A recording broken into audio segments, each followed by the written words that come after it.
हाँ अब खड़े जिसका पानी पड़ा खड़े जा धीरे धीरे धीरे धीरे पीछे भी जा हाँ धीरे धीरे खड़े जा धीरे धीरे आप सब खड़े जाएंगे इधर भी डालो धीरे धीरे धीरे धीरे तू इधर डालो इधर हजार हाँ धीरे धीरे ऊपर करो थोड़ा थोड़ा ऊपर करो आराम से फिर चलो फिर चलो फिर डालो फिर सब धीरे धीरे डालो डालो हाँ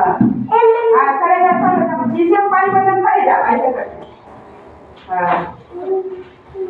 अब लेके आओ बोतल सब खड़ा दिखाओ फिर से रखो फिर बोतल रखो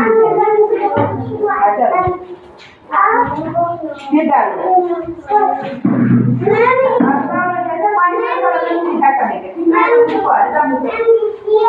एकदम ऊपर हाँ पानी पड़ गया